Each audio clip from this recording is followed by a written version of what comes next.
मुश्किलों से अब डरना नहीं है, ठान लिया तो ठान लिया, मंजिल से पहले रुकना नहीं है, हमने अब ये जान लिया।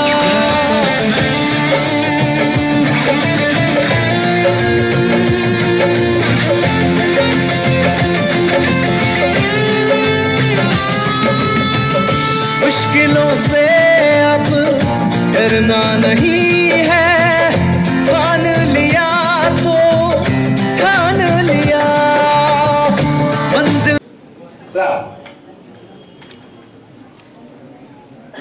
किसके लिए जाना जाता है? विश्व गुरु के नाम से साइंस। विश्व गुरु के नाम, कोई बात नहीं, बैठने दीजिए। विश्व गुरु के नाम से जाना जाता है। तो ये हाँ जी, साइंस के एरिया में। हाँ बेटा, हाँ। दुनिया हमें किस लिए पहचानती है?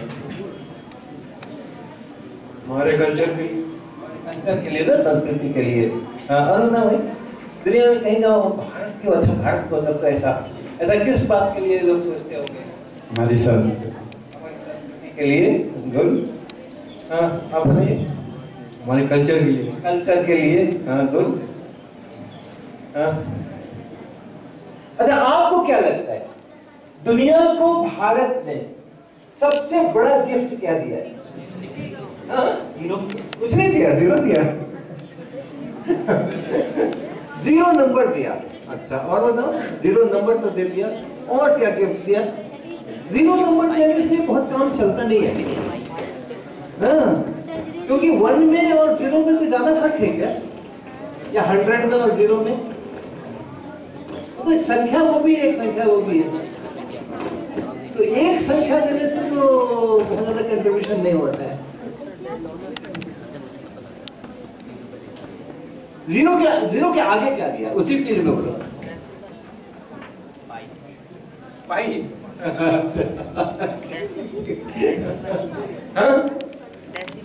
डेसिमल दिया, डेसिमल सिस्टम। क्या दिया? सर्जरी दी। अच्छा, अरे वाह, प्लास्टिक सर्जरी की शुरुआत जो है तो भारत की ही तरफ से हुई। तो अपना अगर हम देखें प्राचीन काल से अपने कंट्रीब्यूशंस को हम देखें तो अपना जो संख्या लिखने की पद्धति है, संख्या लिखने की जो अपनी पद्धति है, हम लोग 1 से लेकर शुरू करते हैं, 0 से शुरू करें तो 0 से लेकर 9 तक जाते हैं, 1 अंक की संख्या, उसका 10 आ जाती है 2 अंक की संख्या, फिर 10 से लेकर के और 99 तक हमारी 2 अंकों की संख्या चलती है, और उसके बाद आ जाती है 3 अंकों की संख्या आ जाती है ना, 1000 आ जाता है। तो ये जो संख्याओं को लिखने की पद्धति है, वो पद्धति ये भारत की का सबसे अनमोल तोहफा है सारे संसार का। हमें बहुत आसान लगता है ना, क्या करते हैं, पहली क्लास में दूसरी क्लास में आते हैं तो 1 से 100 तक हिंदी तुरंत फटफट सीख जाते हैं, लिखना सीख जाते हैं। उसके बाद थोड़ा सा आगे बढ़ते हैं तो बड़ी बड़ी संख्याएं लिखना सीख जाते हैं, गिनना शुरू कर देते हैं, ये सैकड़ा, ये 1000, ये लाख, ये 10 लाख। तो कोई मुश्किल तो नहीं है, लेकिन ये जो अपनी संख्या की पद्धति है, संख्या लिखने की पद्धति, जिसको दशमलव पद्धति कहते हैं हम, उस यहाँ पर तो हम लोग भारत में विकसित हुई है, और दूसरी जगह यूरोप वगैरह के अंदर में एक दूसरी पद्धति चलती है, वो भी हम लोग इस्तेमाल करते हैं। आपको ध्यान है, 1 के लिए कैपिटल आई लिखते हैं, 1 के लिए कैपिटल आई लिखते हैं ना। प्रश्न पत्र आते हैं तो खंड 1, तो खंड 1 इंग्लिश में लिखेंगे तो पार्ट 1, तो उस 1 के लिए आई लिखते हैं, कैपिटल आई लिखते हैं। और अगला पार्ट जब आता है तो क्या लिखते हैं? डबल आई लिखते हैं, 2 बार आई लिखते हैं। तो वो संख्या ही है ना, 1 लिखा तो 1 आई से 1 हो गया, 2 बार आई लिख दिया तो 2 हो गया। और 3 लिखना हो तो कैसे लिखते हैं? 3 आई। और 4 लिखना हो तो आई और वी लिखते हैं। 5 लिखना हो तो ठीक है ना। अब मान लो कि हमने लिखा है 5, क्या हमने लिखा 3, अब उसको और एक दूसरी संख्या हमारी मान लो 12 कैसे लिखते हैं भाई? 12 कैसे लिखते हैं? एक्स और आई अपने जितने क्लासरूम होते ना, तो जो प्लेट लगी रहती है आगे, तो ज्यादातर उसमें रोमन नंबर। और देखो रोमन नंबर में दो संख्याएं आप अगर सोचो, मान लो XII है, XII है, मैं उसका वो भारत वाला नाम नहीं बता रहा हूँ आपको, XII बता रहा हूँ, रोमन वाला नाम बता रहा हूँ। एक संख्या है XII और दूसरी संख्या है VIII। एक संख्या है XII और दूसरी संख्या है VIII। गुना करना है उसको, और भारत के दशमलव सिस्टम को यूज नहीं करते। XII गुना VIII करना है। और करना है, कैसे करोगे? कर सकते हो क्या? आपको पता नहीं है ना? जिन्होंने इस सिस्टम को यूज करते होंगे उनको पता होना चाहिए ना? जो लोग दशमलव यूज करते हैं उनको दशमलव का पता है। XII कितना हो गया अपने सिस्टम में, और VIII कितना हो गया, मल्टीप्लाई करने से कितना हो गया ना? 96 को कन्वर्ट करके उसमें लिख सकते हैं, L और X और इन सब में लिख सकते हैं। तो हम तो कर ले गए, लेकिन जिनको दशमलव सिस्टम में का ज्ञान नहीं है, जिनकी अपनी भाषा रोमन है, रोमन लिपि है, अपनी भाषा, जिन्होंने उसका आविष्कार किया, जिन्होंने उसको इस्तेमाल किया, लंबे समय तक उसी में का काम चला, I, III, II, V, X, L ये सब चला, कभी बाएं तरफ I लगाना, कभी दाहिने तरफ I लगाना। फिर वो जो सिस्टम है रोमन सिस्टम, उन लोगों से पूछो, यूरोप के लोगों से पूछो, XII को VIII से मल्टीप्लाई करके जरा बताओ कैसे होगा। उनको ये गुना करने में पूरा A4 का पन्ना लगेगा, जो उनकी पद्धति है, उनका जो सिस्टम है गुना करने का, उनकी लिपि में, उनके न्यूमरल्स में, उनके संकेतों में, उनकी पद्धति में, वो जो उन्होंने विकसित किया है कि कैसे मल्टीप्लाई करना है, कैसे डिवाइड करना है, कैसे जोड़ना है, उनकी बात कर रहा हूँ। एक पूरा पन्ना लग जाएगा, उनको बड़ी बड़ी टेबल बनानी पड़ेगी और उसमें बहुत सारे उलटफेर करने पड़ेंगे, तब जाकर के वो और XII को और VIII से गुना कर पाएंगे। ओके, तो उन्होंने अपना सिंबल्स तो यूज किया है, लेकिन सारा गुना भाग करने का तरीका आज यूरोप के अंदर में डेसिमल से ही चलता है, रोमन से नहीं चलता। कोई नहीं करता, कोई अंग्रेज, कोई फ्रेंच, कोई जर्मन, वो XII को और VIII को अपने रोमन के सिस्टम में रहते हुए मल्टीप्लाई नहीं करता है।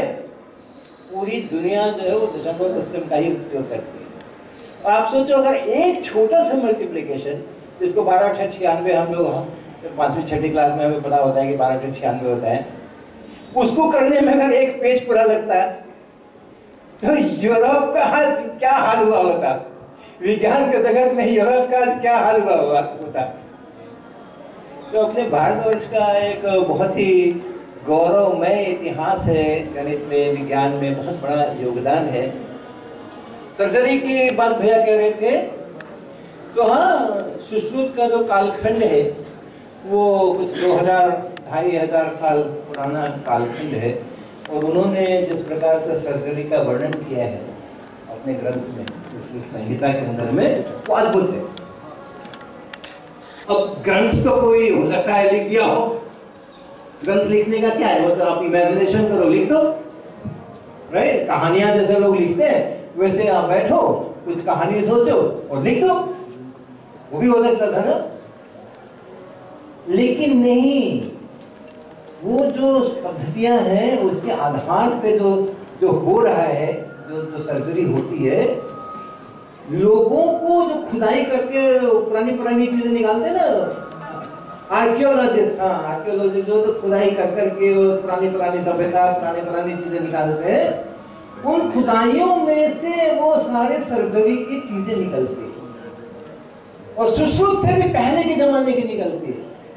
सुश्रुत का कालखंड ज्यादा पुराना नहीं है, लेकिन अभी हाल में 15-20 साल पहले खुदाई हुई, अभी पाकिस्तान में वो जगह है, तो वो खुदाई के अंदर में मनुष्य के दांत मिले, मनुष्य के दांत मिले, 11 दांत मिले वहां। और वो 11 दांतों में, और उसके टूल्स भी मिले हैं, उसके जो यंत्र होते हैं वो भी मिले हैं।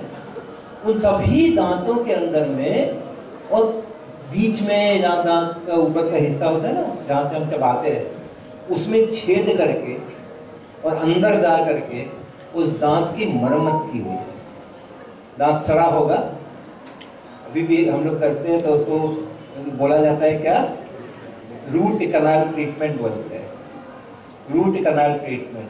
अगर हमारे दांतों में इस प्रकार की कुछ सड़न हो जाती है और डॉक्टर उसको ठीक करना होता है, क्योंकि वो अंदर में होती है, जो नीचे से मसूड़े से और दांत को जो जाता है नस, उसके अंदर में इंफेक्शन हो जाता है, उसमें घबला हो जाता है।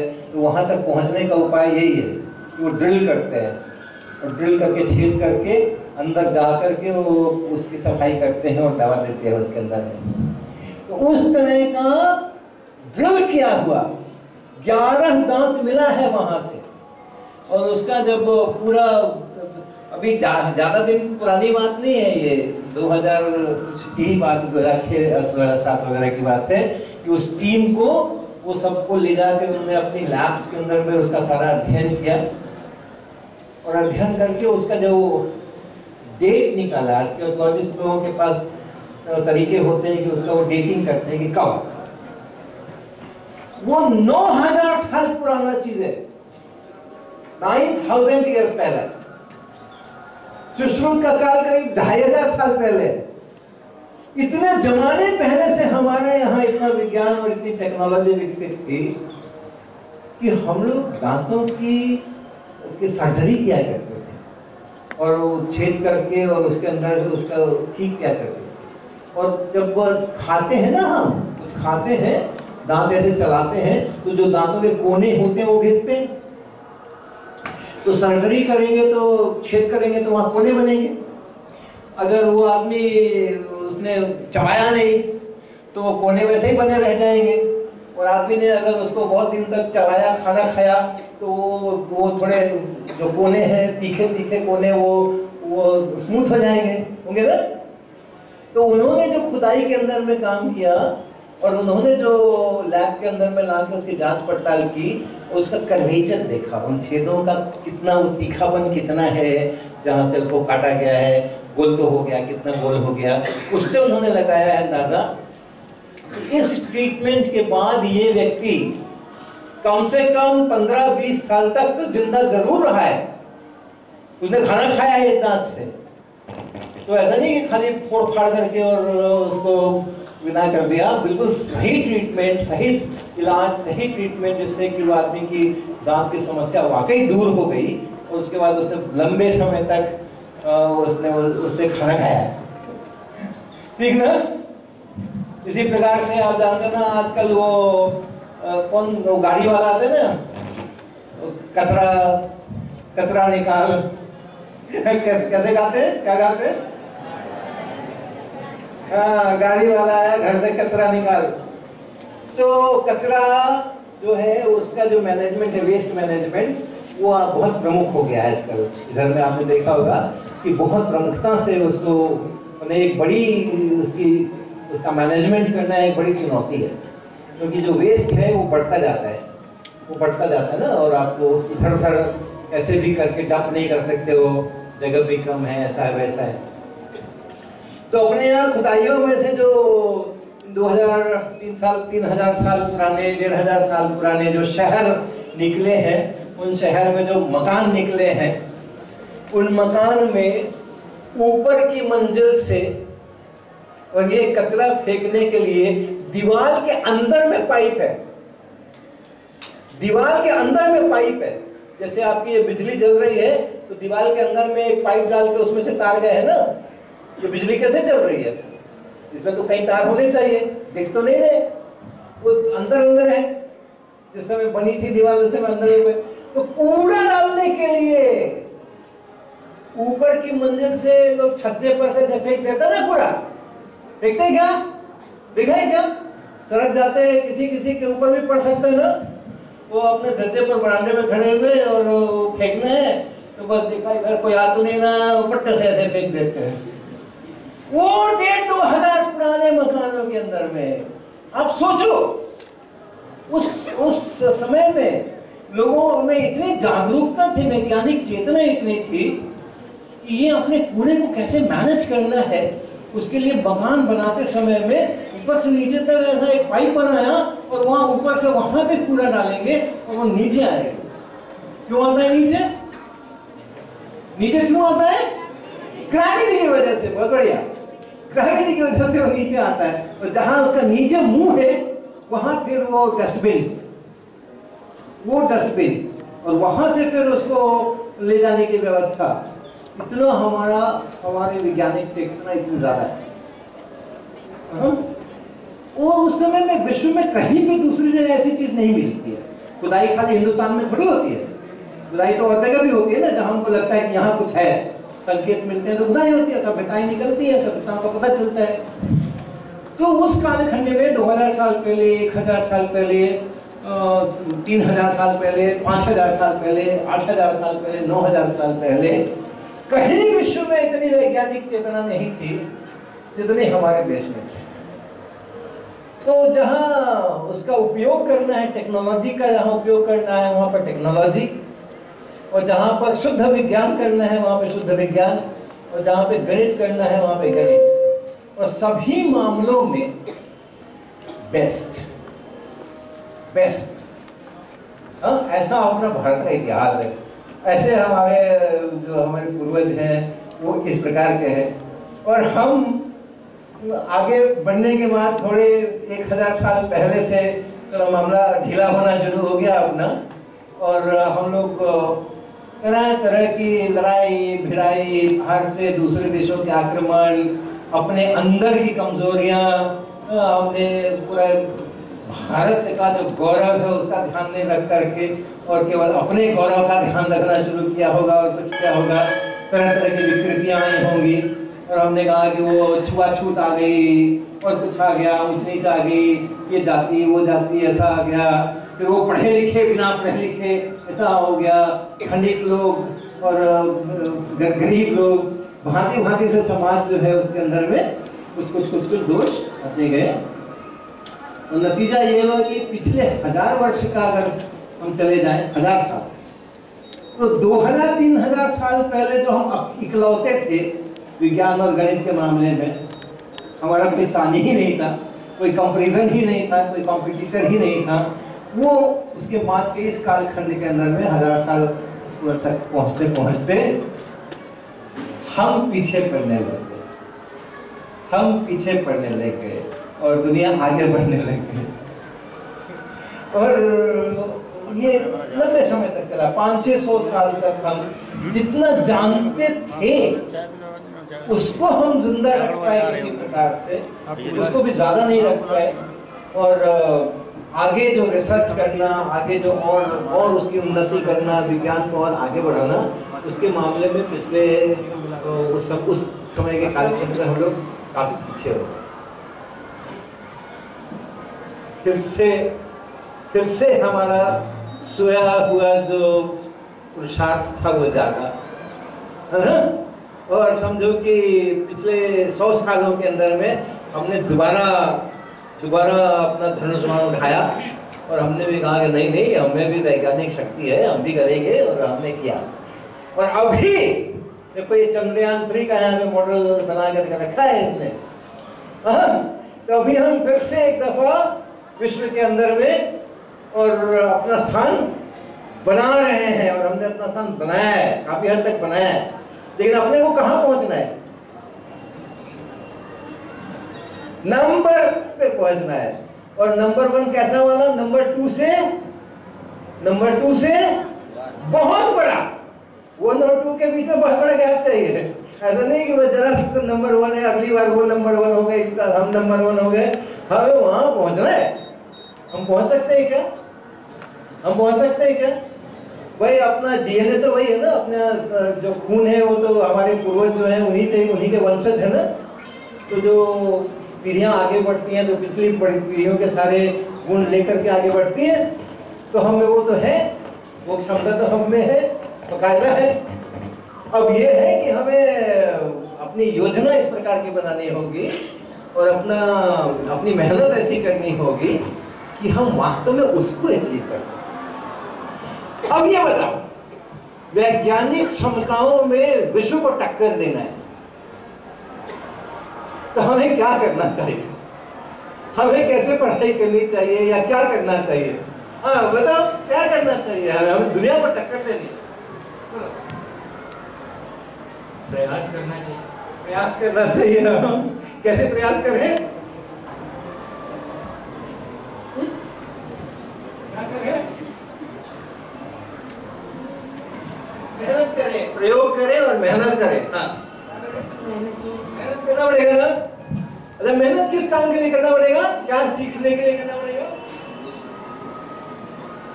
साइंस मैथमेटिक्स सीखने के लिए मेहनत करना पड़ेगा, है ना? साइंस मैथमेटिक्स सीखने के लिए मेहनत करना पड़ेगा। अभी आप लोग मेहनत करते हो क्या? करते हो ना? किस लिए मेहनत करते हो? किसके लिए मेहनत करते हो?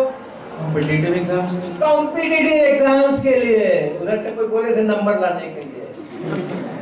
ये एग्जाम्स के लिए मेहनत करते हैं हम, नंबर लाने के लिए मेहनत करते हैं। करना किसके लिए चाहिए? साइंस और मैथमेटिक्स को सीखने के लिए और उसका इस्तेमाल करने के लिए और उसका नई खोज करने के लिए सीखना है ना, तब तो हम नंबर 1 पे पहुंचेंगे। देखो, एग्जाम्स के अंदर में जो सवाल पूछे जाते हैं उनके उत्तर हमारे परीक्षक को मालूम होते हैं कि नहीं होते हैं? होते हैं ना? जो हमारी परीक्षा ले रहे हैं, जिन्होंने हमारे लिए क्वेश्चन पेपर बनाया है, जो लोग मेरी कापियां जांचने वाले हैं, उनको उसके उत्तर पता है ना? तो हमें भी पता होगा तो कौन सी बड़ी बात हो गई। अगर उतने से ही काम चल जाता तो ऑलरेडी हजारों लोगों को पता है। एक बोर्ड का कोई एग्जाम आता है या एक कॉम्पिटिटिव एग्जाम का कोई पेपर होता है, उसमें तो 10-20 लाख बच्चे बैठते हैं ना, और उनको जो क्वेश्चन सेटर हैं, जो परीक्षक हैं, जो शिक्षक हैं, वो भी बड़ी संख्या में, उतने लाखों लोगों को उसका पता है। हम नंबर 1 पे नहीं पहुंचे, तो हमने बहुत मेहनत करके और वो एग्जामिनेशन के अंदर में अच्छे अच्छे नंबर ले आए, क्योंकि हमने भी सब याद वाद कर लिया, तो उससे हम नंबर 1 पे पहुंचेंगे क्या? पहुंचेंगे क्या? अगर पहुंचना होता तो पहुंच चुके होते अब तक, है ना? अब तक पहुंचे, वो तो सबको मालूम है, हमारे यहाँ भी लाखों लोगों को मालूम है, जिसके लिए हम जग करके रात भर वो पढ़ाई करते हैं और याद करते हैं, ये इम्तिहान में आने वाला है, वो इम्तिहान में आने वाला है। तो हमारी जो नजर है ना, वो जब तक इम्तिहान पे रहेगी, जब तक वो हमारे ग्रेड कार्ड पे रहेगी, जब तक हमारे रिजल्ट पे रहेगी, तब तक तो हम ज्यादा कुछ नहीं कर पाएंगे। नहीं कर पाएंगे क्या? नहीं ना, क्योंकि हमने अपना लक्ष्य बड़ा छोटा सा रखा है। इम्तिहान में अच्छे नंबर लाना, ये कौन सा लक्ष्य हो गया?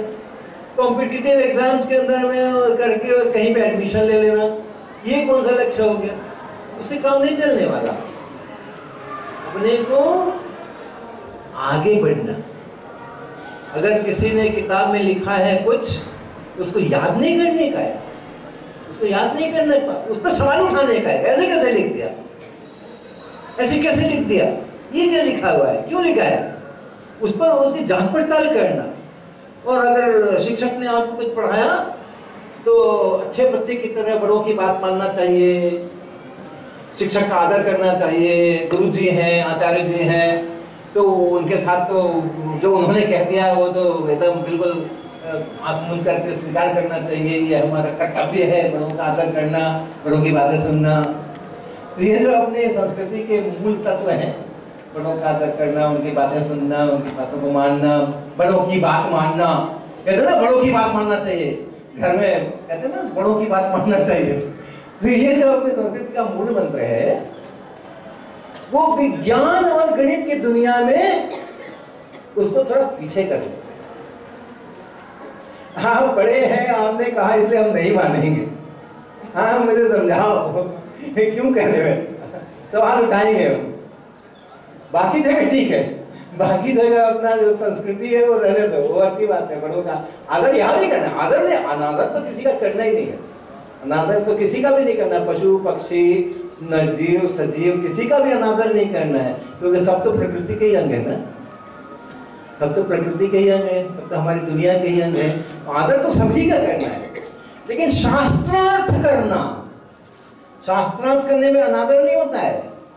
शास्त्रार्थ करना, बहसबाजी करना, जब तक मुझे समझ नहीं आ जाते बात तब तक तो मैं आपकी बात नहीं मानूंगा।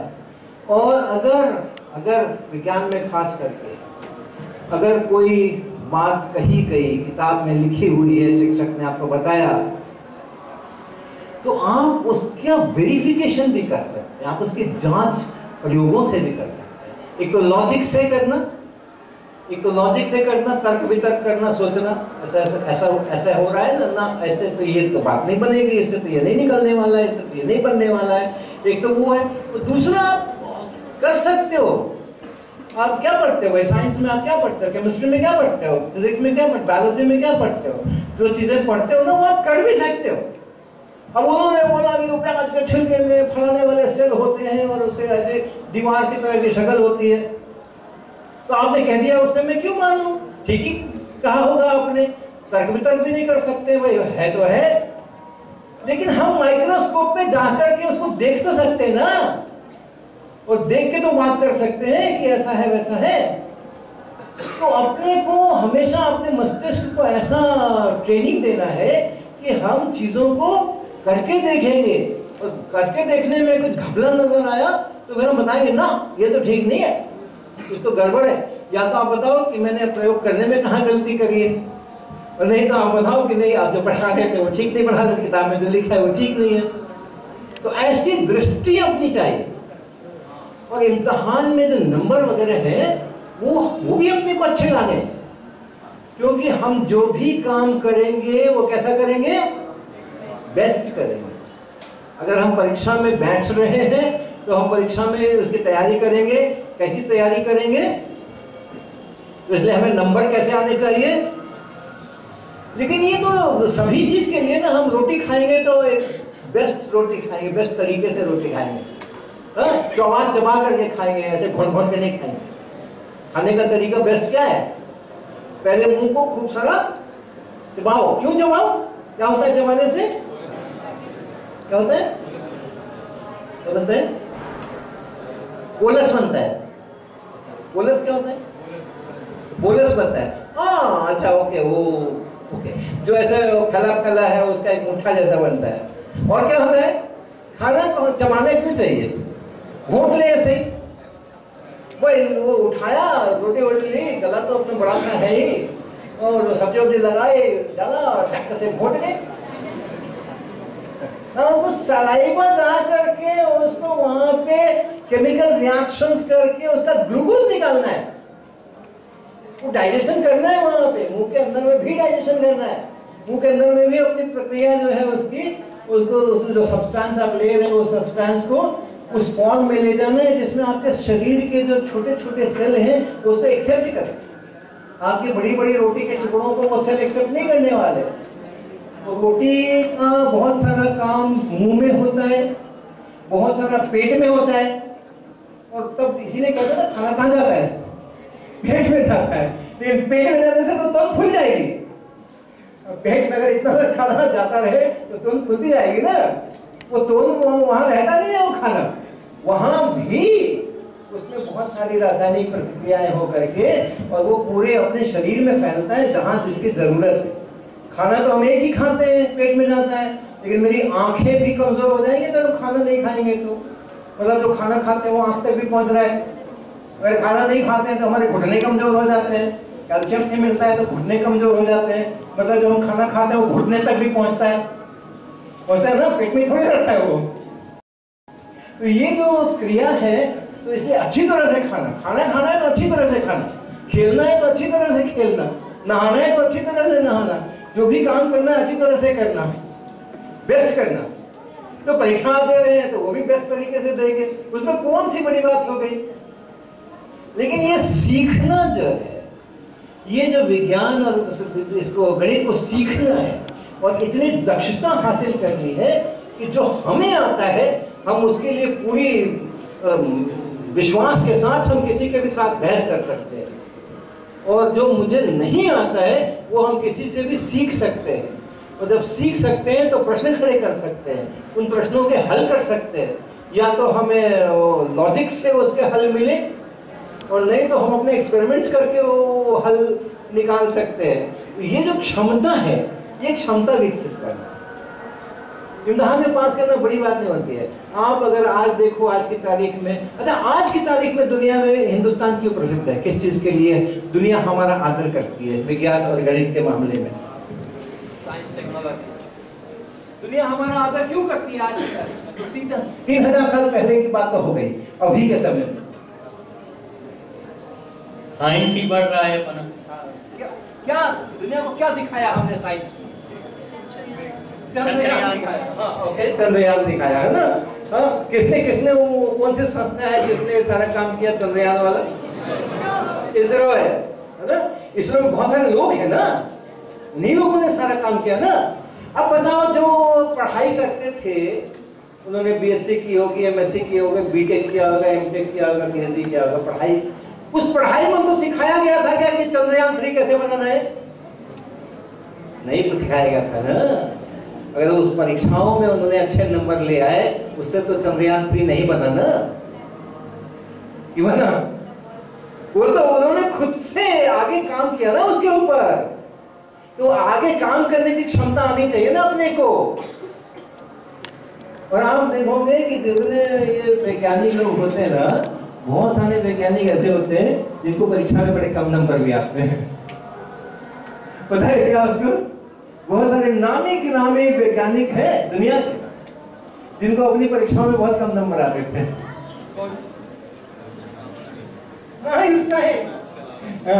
बहुत कम नंबर आते थे, मतलब इतने भी कम नंबर नहीं आते थे कि उनको कमजोर विद्यार्थी घोषित किया जाए, अच्छे ही नंबर आते थे। लेकिन कभी उन्होंने अपने क्लास में टॉप आउट नहीं किया, कभी अपनी क्लास के बहुत मेधावी छात्र करके नहीं गिने जाते थे। माइकल फैराडे का नाम सुना है आपने? या होंगे जरूर कोई ना कोई मॉडल माइकल फैराडे वाले। माइकल फैराडे ने तो कभी स्कूल ही नहीं गया, परीक्षा ही नहीं दी कभी। और माइकल फैराडे के कामों के आधार के ऊपर ये हमारी आज जितनी बिजली बन रही है, जितने हमारे बिजली से चलने वाले उपकरण हैं, वो सब माइकल फैराडे के रिसर्च के आधार पे है। और माइकल फैराडे कभी स्कूल ही नहीं गए, कभी परीक्षा ही नहीं, अच्छे खराब नंबर का कोई सवाल ही नहीं। कहाँ से सीखा उन्होंने पता है आपको? माइकल फैराडे ने इतना सारा जो साइंस सीखा और किया, वो कहाँ से सीखा? किसने सिखा दिया? स्कूल तो गए ही नहीं हो।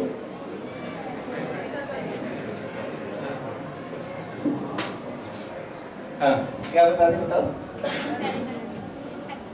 वो एक्सपेरिमेंट्स कैसे किए उन्होंने? मैं तो स्कूल ही नहीं जाता हूँ, मैं कैसे ऐसे ही बैठे बैठे घर में एक्सपेरिमेंट शुरू करूंगा? हमें क्या पता है कि क्या करना है? जो स्कूल जाते हैं वो तक तो करते नहीं एक्सपेरिमेंट। स्कूल में जितने हो गए, अगर हो गए तो उसके बाद घर में आकर तो करते नहीं।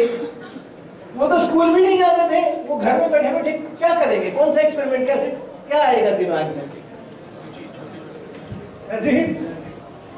माइकल फैराडे ने इतना सारा जो साइंस सीखा, बहुत सारी केमिस्ट्री सीखी, बहुत सारा फिजिक्स सीखा, और भी बहुत कुछ सीखा होगा उसका पता नहीं है, लेकिन जो साइंस सीखी है उसका पता है। वो उन्होंने कहाँ से सीखा है? नहीं, पढ़ के सीखा है उन्होंने पढ़ के ही सीखा है। किताबों को पढ़ा और पढ़ के ही सीखा। किताबों को कहाँ से मिली? स्कूल तो जाते नहीं थे, किताबें कौन सी किताब लेना है और कहाँ से मिलेगी वो तो पता नहीं था। तो उन्होंने स्कूल किस लिए नहीं गए? वो इसलिए नहीं गए कि उनके परिवार की आर्थिक स्थिति ऐसी नहीं थी उनको स्कूल भेजा जा सके। उनको स्कूल की फीस दी जा सके। और छुटपन में 15-16 साल की उम्र, 14-15 साल की उम्र के अंदर में उनको काम करना पड़ा पैसे कमाने के लिए, इसलिए वो स्कूल नहीं गए। लेकिन संयोग कह लो कि उनको जो काम मिला वो क्या मिला? एक किताब बाइंडिंग करने, बुक बाइंडिंग करने की दुकान में उनको नौकरी मिली। किताबें जब थोड़ी फटने वटने लगती हैं तो हम लोग कहते हैं ना, जब बाइंड कराते हैं उसको कट्टा लगा करके, अंदर में गोंद लगा करके उसको बाइंड करते हैं, या कागजों पर लिखा हुआ कुछ है उसको बाइंड करके रखना है। तो जो बुक बाइंडिंग की दुकान के अंदर में उनको नौकरी मिली बुक बाइंडिंग करने की। तो जो किताबें आती थी वहां पे बाइंडिंग करने के लिए, और इनको कहा जाता था जाओ आप बाइंडिंग करके लाओ, उन किताबों को वो पढ़ लेते थे और उसके बाद वहीं से सीखते थे और बाइंडिंग करके किताब लगा देते थे। सारी साइंस उन्होंने उसी तरीके से सीखी है, लेकिन किताब पढ़ने से साइंस नहीं आती है। वो जो पढ़ते थे उसके लिए फिर आगे घर में प्रयोग करते थे। जैसे आपने इतने सारे यहाँ प्रयोग बनाकर लगाए हैं, वो जो पढ़ते थे उस पढ़ करके और वो क्या हो रहा है, क्या बोला जा रहा है, वहां पे क्या लिखा हुआ है उसको समझ करके, और खुद से दुकान जाके उसके लिए सामान इकट्ठा करके वो वाला प्रयोग करना है, उसके लिए क्या सामान चाहिए वो लेके आके वो प्रयोग किया जाए। और ऐसे करते करते करते करते उन्होंने इतनी साइंस सीखी कि आज फिजिक्स और केमिस्ट्री में बहुत सारे बनाए हुए जो साइंस के थ्योरीज हैं, उसके जो उसकी प्रक्रियाएं उन्होंने लिखी हैं, की है, नापा जोखी की है, वो सब बहुत ही अद्भुत। तो अपने को नंबर 1 होने के लिए दोनों काम करने। हमें जरूरी नहीं है कि हमें बुक बाइंडिंग खोजे, कहाँ बुक बाइंडिंग वाले की दुकान है, हम जाएं वहां पे और काम करना शुरू कर दें, वो उसकी जरूरत नहीं है। लेकिन दृष्टि अपनी पक्की होनी चाहिए, दृष्टि अपनी पक्की होनी चाहिए कि परीक्षा से कुछ नहीं होता, लेकिन परीक्षा में मुझको बहुत अच्छे नंबर लाने हैं। हम जो भी काम करते हैं बेस्ट करते हैं, हम खाना खाते हैं तो बेस्ट खाना खाते हैं, बेस्ट तरीके से खाना खाते हैं, हम जो भी काम करते हैं बेस्ट तरीके से करते हैं, हम परीक्षा भी देंगे तो हम बेस्ट तरीके से देंगे और अच्छे से अच्छे नंबर लेकर के भी आएंगे। लेकिन वहां पूर्ण विराम नहीं है, उससे काम नहीं चलने वाला है। उसे क्या सीखा आपने? जो आपने सीखा वो बहुतों को पहले से मालूम है। आप में वो क्षमता आनी चाहिए कि आप कुछ अलग से सोच सको, कुछ अलग से चीजें बना सको, कुछ अलग विज्ञान को अलग नजरिए से देख सको, गणित को आप अलग नजरिए से देख सको। तो पूर्ण विराम वहां नहीं है। परीक्षा में अच्छा नंबर लाना, कॉम्पिटिटिव एग्जामिनेशन में पास करके और नीट का एग्जाम पास करके और IIT का JEE का एग्जाम पास करके और वहां एडमिशन ले लेना, ये यहाँ पे पूर्ण विराम नहीं है। जो भी मेरे पास उपलब्ध है, माइकल कराटे के पास जो भी उपलब्ध था उसी में से उन्होंने अपनी दक्षता बढ़ाई, अपनी इफिशियंसी बढ़ाई, अपने सोचने की शक्ति, अपने काम करने की शक्ति बढ़ाई और किया। जो भी अपने पास एनवायरनमेंट है उसके अंदर से ही हम बेस्ट क्या कर सकते हैं, अपनी दक्षता कैसे बढ़ा सकते हैं, उसका प्रयास करना है। और आप विद्यालय में है, विद्यालय में आपके पास फैसिलिटीज है, इस फैसिलिटीज का अगर आपने उपयोग नहीं किया तो इस विद्यालय में पढ़ो या किसी दूसरे विद्यालय में पढ़ो जहां कोई फैसिलिटी नहीं है, क्या फर्क हुआ? नहीं हुआ ना। जब तक आप यहाँ जो चीजें हैं उनका उपयोग नहीं कर रहे हो अपनी दक्षता बढ़ाने के लिए, एग्जाम में नंबर लाने के लिए नहीं, वो तो कोई भी ला सकता है, अपनी दक्षता बढ़ाने के लिए अगर आपने इसका उपयोग नहीं किया, आप घर में रहते हो, घर में बहुत सारा सामान होता है, आप उसका भी उपयोग कर सकते हो अपनी दक्षता बढ़ाने के लिए। अपने घर में खाना बनता है ना, तो पानी वानी गर्म होता है, हाफ हाफ बनती है, तो आप वहां से भी तो सीख सकते हो ना। प्रेशर कुकर की सीटी बजती है तो वो भी तो एक अपना रिसोर्स है ना। जैसे विद्यालय में जो आपकी क्लासेस होती हैं, जो आपकी किताबें होती हैं, जो आपकी लेबोरेटरीज होती हैं, जो आपके ग्राउंड होते हैं बाहर में, वो एक रिसोर्स है जिसकी सहायता से आप अपनी दक्षता बढ़ा सकते हैं। तो घर में जो प्रेशर कुकर बज रहा है वो भी रिसोर्स है, घर में जो चटनी बन रही है मिक्सी में वो भी रिसोर्स है, वो सब रिसोर्स है, वो सब आपको साइंस सिखा सकते हैं, वो सभी कुछ आपको साइंस सिखा सकते हैं। आप सड़क पे चलते हो, स्कूटर पे चलते हो, मोटरसाइकिल पे चढ़ते हो, बहुत सारा उसके अंदर में वो रिसोर्स है, वो वहां से आप सीख सकते हो। जितना फ्रिक्शन और मोशन और ये इंक्लाइंड और वो इंक्लाइंड सब पढ़ते बढ़ते हैं, वो सब आप मतलब सीख सकते हैं, वो रिसोर्स है आपका, उसका उपयोग करेंगे हम, वहां से साइंस सीखेंगे हम, तो हमारी दक्षता बढ़ेगी, हमारी शक्तियां बढ़ेगी। ये अच्छे अच्छे नंबर हम लाएंगे तो क्या होगा, ज्यादा से ज्यादा हमें एक दूसरे अच्छे इंस्टीट्यूशन के अंदर में एडमिशन मिलेगा। हमें एम्स में एडमिशन मिल सकता है, हमें IITs में मिल सकता है, हमें NITs में मिल सकता है। अच्छे इंस्टीट्यूशन मतलब क्या, थोड़े रिसोर्सेज वहां ज्यादा है ना। अच्छे इंस्टीट्यूशन का मतलब वहां थोड़े रिसोर्सेज और ज्यादा है। लेकिन अगर मुझे रिसोर्स को इस्तेमाल करने की आदत नहीं है, अगर बचपन से जो मेरे पास था रिसोर्स, अपने किचन में था, अपने घर में था, अपनी सड़क पे था, अपने हाट बाजार में था, अपने स्कूल में था, अगर हमने उस रिसोर्स को इस्तेमाल नहीं किया, हमारी आदत ही नहीं है कि जो हमारा अवेलेबल रिसोर्स है उसको इस्तेमाल करें। हमारी आदत तो सिर्फ ये है कि नंबर कैसे लाए, 80 आए तो 90 कैसे आए, 90 आए तो 95 कैसे आए, 95 आए तो 100 कैसे आए। 100 से ज्यादा तो लोग देते नहीं है, अगर देते होते तो उसके लिए भी लड़ाई करते हैं कि उसको 100 में 105 दिया तो मुझे 105 क्यों, 110 क्यों नहीं दिया आपने। तो अगर हम अपने रिसोर्सेज जो है प्रकृति ने दिए हैं हमें, चाहे हमारे स्कूल ने दिए हैं, चाहे हमारे घर ने दिए हैं, या हमारे हाट बाजार ने दिए हैं, हमारे मोहल्ले ने दिए हैं, हमारी रेलगाड़ियों ने दिए हैं हमें, अगर हमने उसका इस्तेमाल नहीं सीखा तो IIT में जाके क्या कर लोगे, और एम्स में जाके क्या कर लोगे। वहां ज्यादा रिसोर्सेस है, इसीलिए वो अच्छे इंस्टीट्यूशन कहे जाते हैं। लेकिन आपको तो रिसोर्स यूज करना ही नहीं आता है, आपको तो खाली नंबर लाना आता है, तो वहां जाके भी क्या फायदा होने वाला है, कोई फायदा नहीं होने वाला है वहां जाके भी। तो अपनी दृष्टि कहाँ रखनी है कि हमें बेस्ट करें, और बेस्ट करने के लिए परिश्रम करना है घनघोर। आलस्य करने से कुछ अच्छा होता है क्या, आलस्य तो करना ही नहीं है, घनघोर परिश्रम करना है। तो जितना परिश्रम करोगे उतना स्वस्थ भी रहोगे, घनघोर परिश्रम करना है। लेकिन वो परिश्रम किसके लिए करना है, अपनी क्षमता बढ़ाने, चीजों को याद करने के लिए नहीं, अपनी क्षमता बढ़ाने के लिए। हम चीजों को याद क्यों करेंगे, हमें चीजें अच्छी तरह से मालूम है, हमने वेरीफाई कर रखी है, हमने जांच पड़ताल करके रखा हुआ है, तो हमें मालूम है, याद क्या करना है, याद करने का जरूरत ही नहीं। तो अपनी वो क्षमता बढ़ाने के लिए उसका उपयोग करना है, इसके लिए परिश्रम करना है।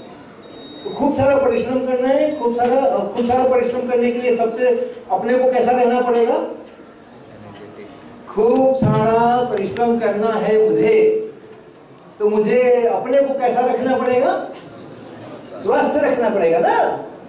अपने को स्वस्थ नहीं रखेंगे तो परिश्रम कर पाएंगे क्या, परिश्रम करने जाएंगे पता चला कि हाफ है, हाँ हो रहा है, और 2 घंटे बैठ के पढ़ने के लिए तो सिर दुखने लग गया, आंखें खराब हो गई, ये हो गया, वो हो गया, पेट में दर्द शुरू हो गया। तो अपने को क्या करना है, स्वस्थ रखना है, बहुत ध्यान रखना, अपने को स्वस्थ रखना है। स्वस्थ नहीं रखोगे तो परिश्रम नहीं होगा, परिश्रम नहीं होगा तो फिर तो दक्षता बढ़ेगी नहीं, नंबर भी नहीं आएंगे, दक्षता भी नहीं बढ़ेगी, दोनों तरफ से गए, न माया मिली न राम। जो नंबर है वो है माया, और जो अपनी शक्ति है, अपनी ताकत है, अपनी इफिशियंसी है, वो है राम। तो अगर स्वस्थ नहीं रहे तो न माया मिलेगी न राम मिलेंगे। तो अपने स्वास्थ्य का बहुत ध्यान रखना। स्वास्थ्य का ध्यान रखना का मतलब है होटल में, रेस्टोरेंट में जा करके खूब स्वादिष्ट चीजें जो कि अपने स्वास्थ्य को नुकसान करती हैं वो नहीं खाना, संयम बरतना है ना, वो नहीं खाना।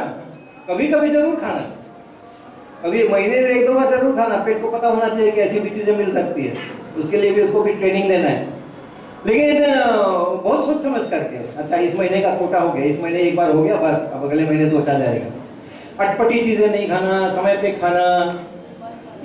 तो ये अपना स्वास्थ्य, कसरत करना, योग करना, प्राणायाम करना, स्वास्थ्य अच्छा रखना सबसे पहली जरूरत है। वो अच्छा रखोगे तो इसके लिए तैयार हो गए कि अब हम कर सकते हैं मेहनत। फिर अपने दिमाग को बताना है कि हाँ हमें बहुत सारी मेहनत करनी है करके, और अपने में ये ताकत पैदा करनी है कि हम फिर से साइंस और मैथमेटिक्स की दुनिया में भारत को नंबर 1 बनाएंगे, और नंबर 2 से बहुत बड़ा फासला लेकर के नंबर 1 इन्हीं डिफीट देना है अपने को। ये लास्ट बॉल पे चक्का मार करके जीतना नहीं है अपने को इन्हीं डिफीट देना है दुनिया को। ठीक है ना? कर सकते हो, सोच सकते हो ऐसा? वो ज्यादा मुश्किल नहीं होता है, आप एक बार ठान लोगे तो हो जाएगा। लेकिन ठानने की जरूरत है, एक बार ठानने की जरूरत है, और इससे थोड़ा इम्तिहान से और इन सब से ध्यान हटाना, और बहसबाजी खूब करना, खूब बहसबाजी करना, खूब नए नए सवाल करना, और लोगों से जब तक तुम्हें बिल्कुल विश्वास ना हो जाए कि हाँ ये अब समझ आया, अब समझ आ गया, तब तक वो डिबेट अपनी चलती रहनी चाहिए। बहुत बहुत सबको शुभकामनाएं, बहुत बहुत धन्यवाद। आपने बहुत बढ़िया दिख रहा है मुझे, अभी घूम करके एक एक स्टॉल को हम देखेंगे तो और मज़ा आएगा, आप लोग भी देखें। Thank you very much. अब डरना नहीं है, ठान लिया तो ठान लिया, मंजिल से पहले रुकना नहीं है, हमने अब ये जान लिया।